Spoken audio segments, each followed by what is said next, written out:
Hello everyone, welcome back to my channel.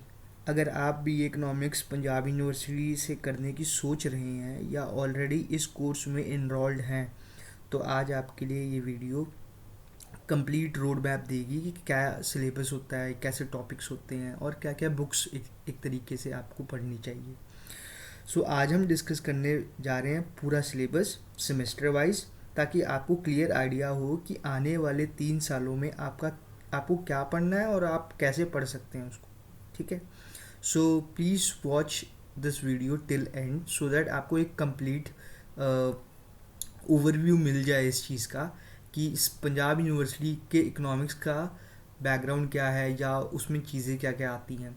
And let me tell you one thing कि Punjab university B economics का syllabus it's something not different from Delhi university और other universities in India, but somehow कुछ चीज़ें अलग हो सकती हैं। For example, यहाँ पे थ्योरेटिकल ज़्यादा है, दिल्ली यूनिवर्सिटी में आपको न्यूमेरिकल एस्पेक्ट ज़्यादा देखने को मिलेगा या अदर सेंट्रल यूनिवर्सिटीज़ में।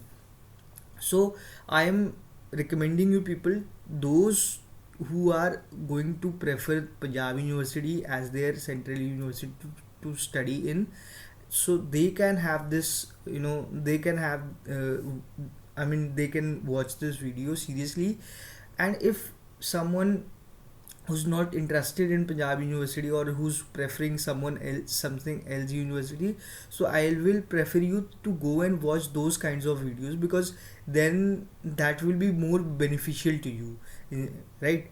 Because this is all about Punjab University B economics syllabus. It is not going to comprehend the other university syllabus as well, although I'm going to make such videos on other universities also discussing their syllabus, but right now I'm focusing on Punjab University B economics syllabus. So I hope guys you have got what glimpses I have presented to you. आपको पता लग गया होगा कि क्या मैं आपको प्रस्तुत करना चाहता हूँ. So let's begin with the syllabus, and also please like, share and subscribe my channel if you like these kinds of videos. Let's begin. So Punjab University BE Economics syllabus, and it is complete syllabus of all semester. So let's begin. First semester, right? When you entered into the college, you get the first semester, right? And then in economics specifically you have 4 units, and these are: first is the introduction, right? It is let me get the highlighter for you. So introduction, ठीक है, इसमें क्या होगा? Definitions, meaning, nature and scope of economics, theory of demand and consumer behaviour इसमें आपसे पूछी जाएगी। Utility analysis और इंडिफरेंस कर्व एनालिसिस के बारे में पूछा जाएगा। Law of demand and it's exceptions क्या होती हैं, right? Elasticity of demand and it's measurement, consumer sorry, let me bring you eraser, ठीक है। Consumer surplus and it's measurement, कि कंज्यूमर सरप्लस होता है क्या है, उसको मेजर कैसे करते हैं, ठीक है। ये था फर्स्ट यूनिट का syllabus, right. The second unit syllabus is, मतलब first unit it's all about introductory of economics कह सकते हैं। Second unit theory of production and cost, concept क्या होता है प्रोडक्शन का या कॉस्ट का, ठीक है। लॉ ऑफ वेरिएबल प्रोपोर्शन क्या होता है, law of returns to scale, ठीक है। कॉस्ट कंसेप्ट्स, फिर कॉस्ट कर्व्स शॉर्ट रन में, लॉन्ग रन में, ट्रेडिशनल थ्योरीज हैं कुछ कॉस्ट की, राइट। फिर market forms and revenue, behaviour of average revenue curve and marginal revenue curve under perfect competition and imperfect competition, ठीक है। Market forms आप पढ़ते हैं जैसे perfect competition, monopoly, monopolistic competition, oligopoly वगैरह वगैरह, ठीक है। Relationship between average revenue, marginal revenue and elasticity of demand, ठीक है। सो मतलब रिलेशन क्या होगा AR, MR और इनकी इलास्टिसिटीज़ में, ये हम पढ़ते हैं। आपको लग रहा होगा कि यहाँ भी इलास्टिसिटी ऑफ डिमांड है और यूनिट 3 में है, बट ये आप समझिए कि यूनिट 2 में जो इलास्टिसिटी ऑफ डिमांड है वो in relation with average revenue and margin revenue के साथ है। तो आपको मतलब ये इलास्टिसिटी ऑफ डिमांड तो बेसिक हो गया, ठीक है, जो बेसिक थ्योरी है इलास्टिसिटी की, लेकिन इसका यूज़ कहाँ होगा? इस चीज़ में होगा, AR और MR को फाइंड आउट करने में, और कितना इलास्टिक वो है उसके हिसाब से पता चलता है कि AR इज़ मोर इलास्टिक और MR इज़ मोर इलास्टिक, फिर उसके हिसाब से प्राइस मैकेनिज्म एडजस्ट होता है, ठीक है। ऐसी चीज़ें मतलब ऐसा देखने को मिलता है। उसके बाद है यूनिट थर्ड। यूनिट थर्ड में आपका आएगा प्राइस एंड आउटपुट डिटर्मिनेशन, जिसमें एक फर्म की price and output determination of firm, और फिर इंडस्ट्री की under perfect competition, monopoly and monopolistic competition. ठीक है, इन तीनों के अंदर आपको प्राइस एंड आउटपुट डिटरमाइन करना पता होना चाहिए। ठीक है, उसके बाद short run and long run. In short run and long run दोनों आपको दोनों टाइम पीरियड में आपको प्राइस एंड आउटपुट डिटरमाइन करना पड़ेगा। ठीक है, तीनों मार्केट का। Concept of discriminating monopoly. Discriminating monopoly basically होती क्या है ये आपको पता होना चाहिए, मतलब ये बताएंगे आपको। ठीक है, उसके बाद यूनिट 4 है डिस्ट्रीब्यूशन थ्योरी। ठीक है, जिसमें आपका मार्जिनल प्रोडक्टिविटी, फिर modern theories of wage determination, Ricardian हो गया, मॉडर्न थ्योरीज ऑफ रेंट हो गए। ठीक है, classical and low limit fund theory, risk and uncertainty theories of profit, ये सब आएगा। ये हो गया सेमेस्टर 1 का सिलेबस। सेमेस्टर 2, यूनिट 1 में क्या आएगा सेमेस्टर 1 में, सेमेस्टर 2 में इंट्रोडक्शन। ठीक है, nature meaning scope of macro economics. पहले में हमने इस इस पूरे में हमने माइक्रो इकोनॉमिक्स की बात की थी। ठीक है यार, इससे लिखा नहीं जा रहा, मुझे स्टाइलिश लेना पड़ेगा, कोई बात नहीं। सो माइक्रो इकोनॉमिक्स की बात करी थी, इसमें हम मैक्रो इकोनॉमिक्स की बात कर रहे हैं। So consumption function, average and marginal propensity to consume, Keynes psychological of consumption, investment function में टाइप्स ऑफ इन्वेस्टमेंट ये क्या हो रहा है, इन्वेस्टमेंट डिमांड शेड्यूल। ठीक है, factor affecting investment decision, marginal efficiency, capital, static and dynamic multiplier. So these are the unit 1 में क्या क्या आएगा। यूनिट 2 में आएगा determination of income and employment, classical and Keynesian theories of income employment, Say's law of market, price of effective demand, ये सब आएगा। Principle of effective demand क्या होता है। यूनिट 3 में क्या आएगा, मनी एंड बैंकिंग, जिसमें definition, function, role of quantity theory of money, Fisher equation, Cambridge equation, Keynesian liquidity preference theory, banking, major function of commercial bank, process of credit creation, ये सब आएगा। फिर यूनिट 4 में क्या आएगा कि इन्फ्लेशन क्या होता है, मैक्रो इकोनॉमिक्स पॉलिसीज़ कैसे फ्रेम होती है ताकि इन्फ्लेशन को कर्व किया जाए, जैसे कि cost push demand pull inflation क्या होता है। और ये कॉस्ट पुश डिमांड पुल तो बहुत ही आगे तक चलती हैं, मतलब आप एमए करते हो, ठीक है, उसके बाद जब आप पीएचडी करते हो, मतलब बहुत आगे तक इनका रोल होता है। फिर मेजर्स टू कंट्रोल इन्फ्लेशन, और क्या कहते हैं जो मैक्रो इकोनॉमिक्स है ना, if someone is preparing for UPSC or Indian Economic Services or something which is more related to financial jobs, then Indian economy तो ऐसी चीज़ है जो आती है हमेशा। ठीक है, मेजर्स टू कंट्रोल, और उसके साथ ये फिर ये भी क्लब हो जाता है money and banking. Measures to control inflation, monetary and physical policy for stabilisation, trade cycle, meaning and phases. ठीक है, फिर सेमेस्टर 2 ख़त्म। सेमेस्टर 3 यूनिट 1 में क्या आएगा, इंट्रोडक्शन टू पब्लिक फाइनेंस। ठीक है, हाँ, introduction to public finance, nature, scope, importance क्या होता है पब्लिक फाइनेंस का, public expenditure, canons of principle, canons आ गया, प्रिंसिपल्स आ गया of maximum social advantage, Wagner's law क्या होता है, वाइजमैन पीकॉक लॉ हाइपोथेसिस क्या बोलता है, causes of recent growth of public expenditure in India, taxation, classical and currents characteristics of good taxation tax system. ठीक है, ये सब चीज़ें हैं। यूनिट 2 में क्या है, incidents and impact of taxation, कि किस पे बोझ बढ़ा, किस पे बोझ कम हुआ, वगैरह वगैरह। ठीक है, डिमांड एंड सप्लाई थ्योरी आएगी इसमें, टैक्सेबल कैपेसिटी आएगी, absolute and relative capacity, determinants of taxable capacity, public debt क्या होता है, it's type, role, burden of public debt, method of its redemption, deficit financing, objective and limitation. फिर unit 3 pure theory of international trade, classical and exchange role in theories, the theory of reciprocal demand, terms of trade, concept and types of commercial, फिर free trade versus production, regional blocks, Asian SAFTA, problems of, ये Asian SAFTA जो regional organisation है आपकी, इनके problems क्या है, इनके prospects क्या हैं, WTO क्या है, उसका इम्पैक्ट क्या है ऑन लेस डेवलप्ड कंट्रीज़। फिर यूनिट 4 में आएगा BOP, उसका meaning, concept, components of BOP, disequilibrium, balance of payment, causes of measure, causes and measures to correct disequilibrium in exchange rate, meaning and its determination, fixed versus flexible exchange rate, purchasing power parity, IMF, IBRD, objective working achievements, right. So ये है unit 4। Unit 4 थोड़ा complex है, मतलब public finance and then BOP and all that.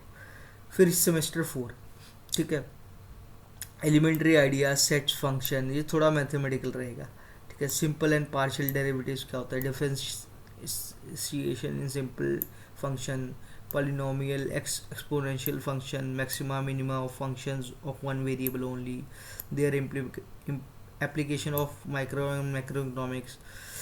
Unit 2 में क्या रहेगा, matrices, definition, types हो गए, ऑपरेशन, सम, डिफरेंस, प्रोडक्ट, ट्रांसपोज, एडजॉइंट और इनवर्स मैट्रिक्स क्या होता है, solution of equation by matrix method, Cramer rule, ठीक है। उसके बाद मेजर्स ऑफ सेंटर टेंडेंसी, जिसमें आपका mean, median, mode, partition values, measures of dispersion, skewness.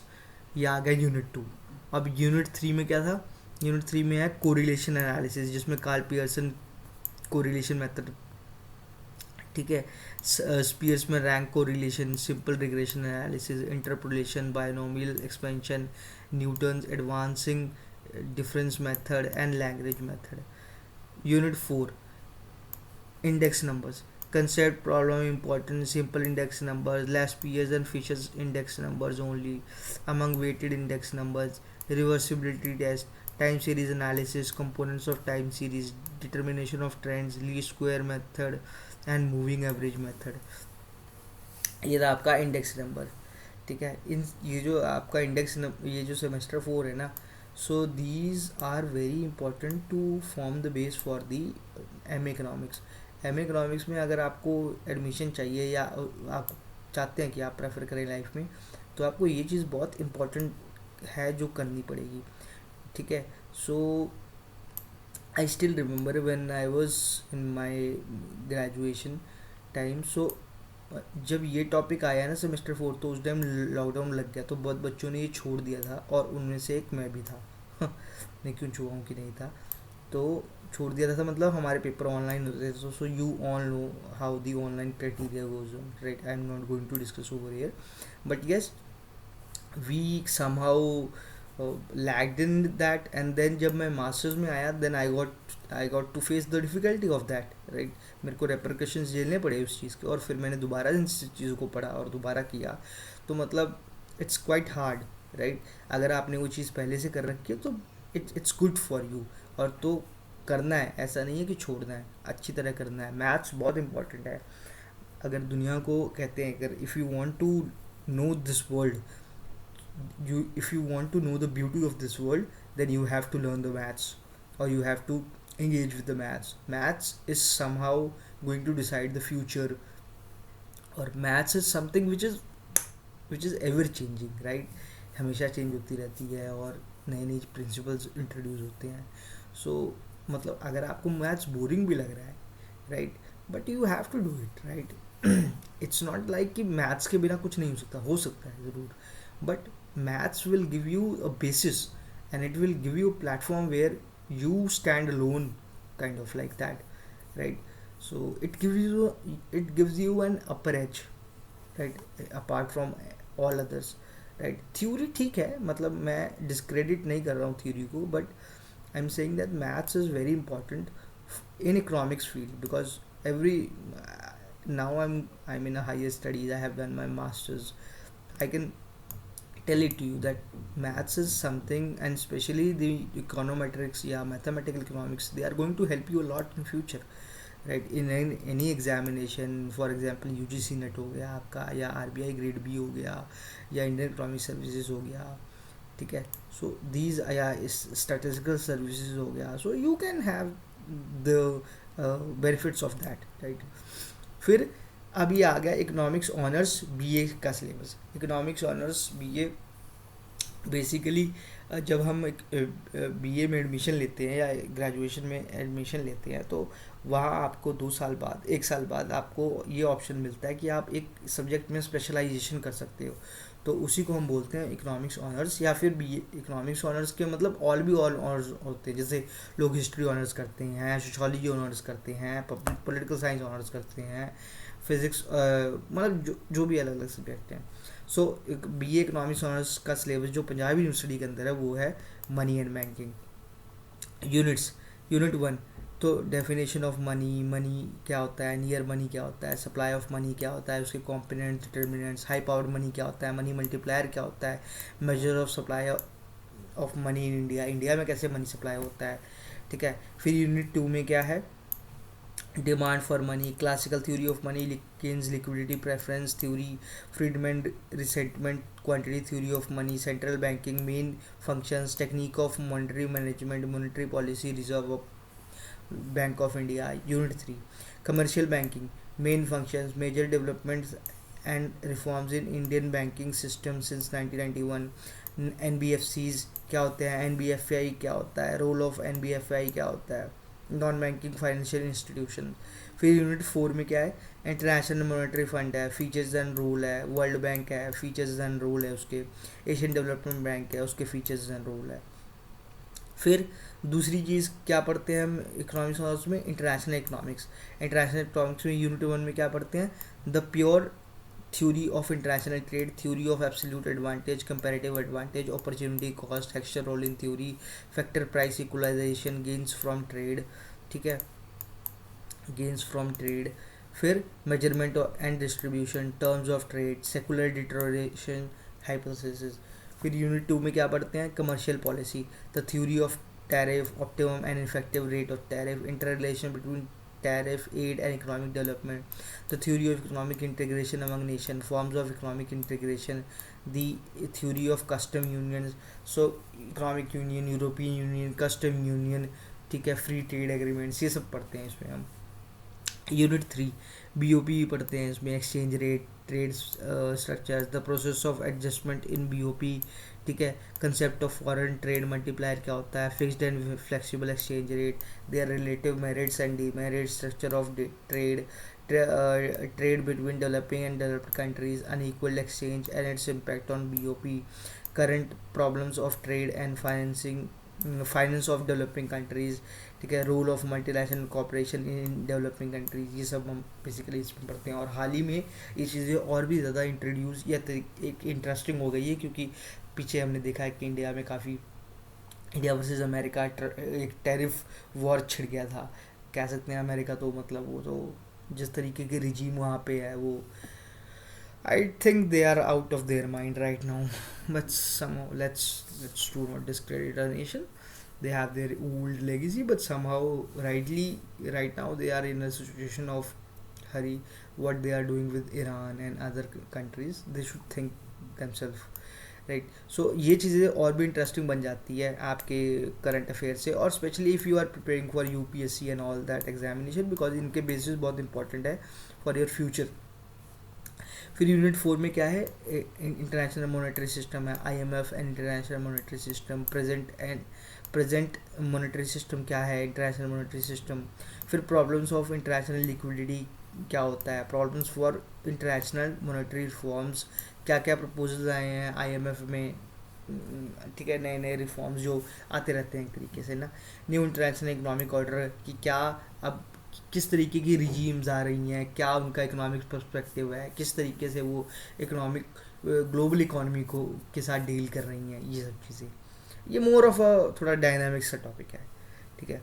Introduction to econometrics, this is something which is really important, and आपको options मिलती हैं कि if you want to take this और that, आप agriculture economics पढ़ना चाहते हो, आप इकोनॉमिक थॉट पढ़ना चाहते हो, या इकोनोमेट्रिक्स पढ़ना चाहते हो, ऐसे ऑप्शन मिलती है। सारा नहीं पढ़ सकते, मैंने सारा सिलेबस इसलिए दिया कि कोई भी बच्चा देख रहा हो ये वीडियो तो ऐसा ना हो कि सिर्फ मनी एंड बैंकिंग मैंने बता दिया, या सिर्फ इंटरनेशनल इकोनॉमिक्स बता दिया, या सिर्फ इकोनोमेट्रिक्स बता दिया। मैंने सारे बताए हैं, लेकिन ये सब आप सारे नहीं पढ़ते, आपको ऑप्शन लेने पड़ते हैं, किसी शायद 2 सब्जेक्ट में या शायद 1 सब्जेक्ट में। तो मतलब आप स्पेशलाइजेशन उसमें करते हैं, जैसे मनी एंड बैंकिंग में कर लिया, फिर अगले साल किसी और में कर लिया, फिर अगले सेमेस्टर किसी और में कर लिया, समझ रहे हैं आप। सो ऐसा होता है। सो इंट्रोडक्शन टू इकोनोमेट्रिक्स, तो आप इकोनोमेट्रिक्स ज़रूर लीजिएगा, बच्चे नहीं लेते हैं, बच्चे सोचते हैं यार इकोनॉमेट्रिक्स नहीं पढ़ना और ठीक नहीं है ये, ठीक है। सो दिस इज़ नॉट, क्या बोलते हैं, क्या बोलते हैं, मतलब अ, हम मैथ्स नहीं प्रेफर करेंगे, हमें थ्योरी पढ़ना है। बट आप फ्यूचर में अगर आपको नहीं करना, इकोनॉमिक्स की लाइन में नहीं जाना दोबारा से, तो फिर आप कर सकते हो। लेकिन अगर जाना ही है उस लाइन में तो इकोनोमेट्रिक्स मस्ट है, it is important. So unit 1 में क्या है, इसके definition and scope of econometrics, methodology of economic research, specification and estimation of econometric model, single equation model, OLS क्या होता है, estimation and properties of estimators क्या होता है, ये सारा है, ठीक है। यूनिट 2, testing of hypothesis, basic concepts, type 1 type 2 errors, simple and composite hypothesis, t test, F test, maximum likelihood estimation, ये सब क्या होता है, ठीक है। फिर यूनिट 3 में हम पढ़ते हैं GLRM in matrix, general linear regression model in matrix form, estimation and properties of estimators, test of significance of coefficients, partial correlation पढ़ते हैं ऑफ कोफिशिएंट, मल्टीकोनैलिटी पढ़ते हैं, इस डिटेक्शन कैसे डिटेक्ट होती है मल्टीकोनैलिटी, उसका सोल्यूशन क्या है, हेड्रोस्केडास्टिसिटी, इसको बोलने में इतना टंग ट्विस्टर सा कई बार लगता है, हेड्रोस्केडास्टिसिटी, इट इज़ डिटेक्शन, ये एक प्रॉब्लम होती है बेसिकली, डिटेक्शन एंड सॉल्यूशन क्या है इसका। फिर यूनिट 4 में डमी वेरिएबल्स पढ़ते हैं, डमी वेरिएबल ट्रैप क्या होता है, interpretation of slope, intercepts, lagged variable, use of in economics, estimation problems क्या होते हैं, फिर कोयोक ट्रांसफॉर्मेशन क्या होता है, ठीक है, पार्शियल एंड स्टॉक एडजस्टमेंट। एक बात बता दूं मैं आपको, अगर आपने बीए में इंट्रोडक्शन टू इकोनॉमेट्रिक्स ये सिलेबस पढ़ लिया ना, तो आपको एमए में जाके बिल्कुल तकलीफ नहीं होने वाली, क्योंकि वहाँ ये सिलेबस ऑलमोस्ट सेम है, ठीक है। 2-4 चीज़ें और एक्स्ट्रा मिल जाएगी, लेकिन ये सारा कुछ सेम होता है वहाँ पे, ठीक है।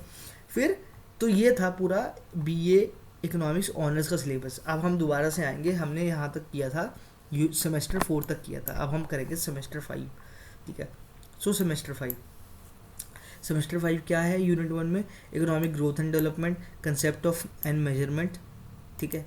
क्या होता है यार ये पेन से, economic growth and development, concept of measurement, main features of under developed economy, ठीक है, determinants of economic development, capital formation, ठीक है, इट्स रिसोर्सेज, फिर Nurkse thesis of disguised employment, Lewis theory of unlimited supply of labour, Lewis Lewis जो भी बोलना है आपको, यू कैन प्रोनाउंस इट, मैं लेविस भी बोलता रहता हूँ, पता नहीं क्यों।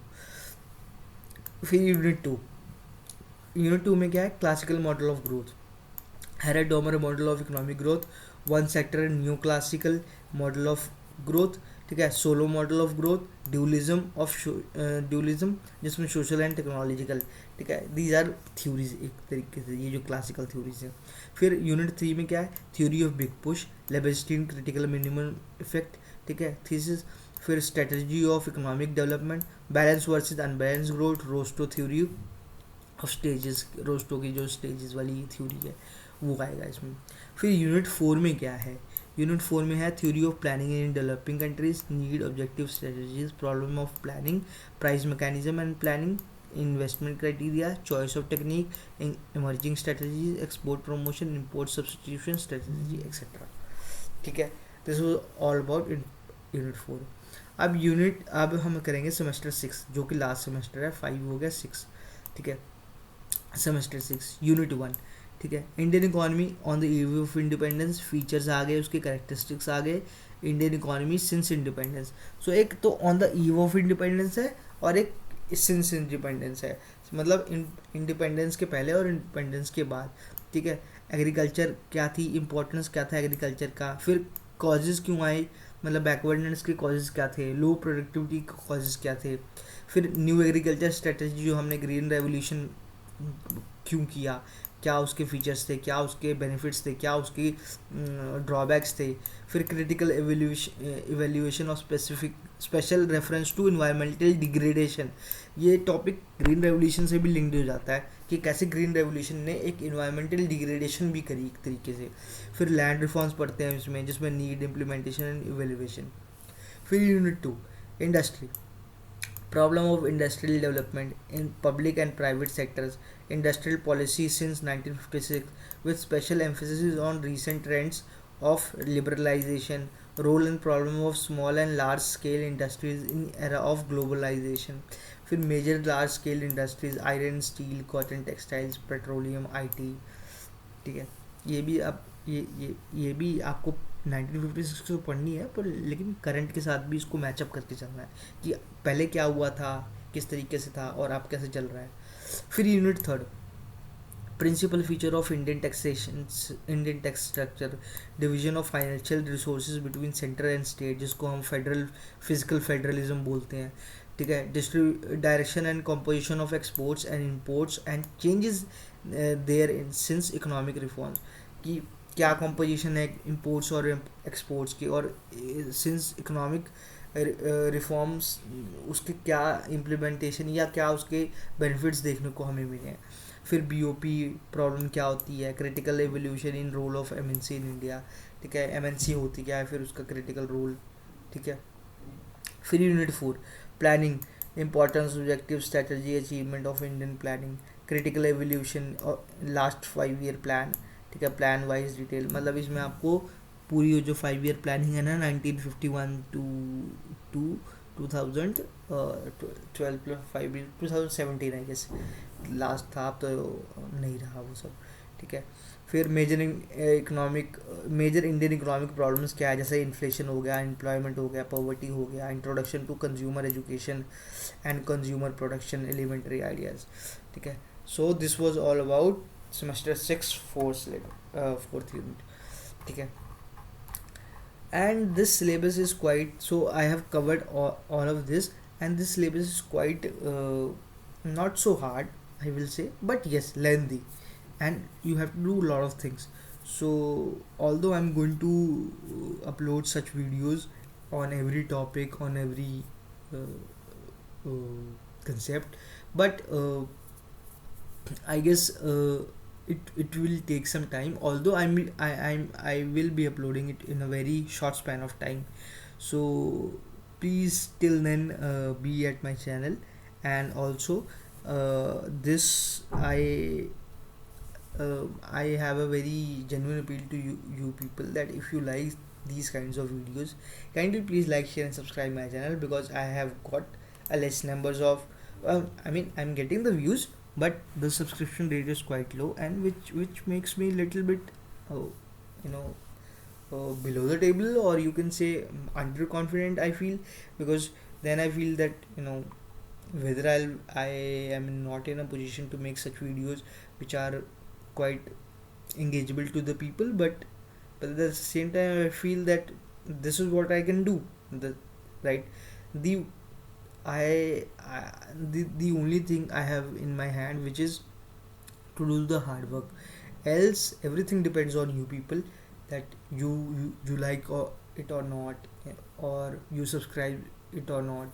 So I have a very genuine appeal to please like, share and subscribe my channel also. So yeah, I'm ending this video. This was all about the syllabus. If you like such videos, please recommend, and also if you have any suggestions related to this video or how should I make such videos more, then you can put a message into my description box or into my comment section. I will be able to watch it, and then I will be able to help you people out. And if if anything if anything I feel that this is something which I have to inherit, then I will do that. That's not an issue. I'm quite adaptable in this manner. So yeah, thank you so much for watching this video. Kindly like, share and subscribe my channel. Thank you so much for staying and watching this half an hour video. Thank you so much. Bye.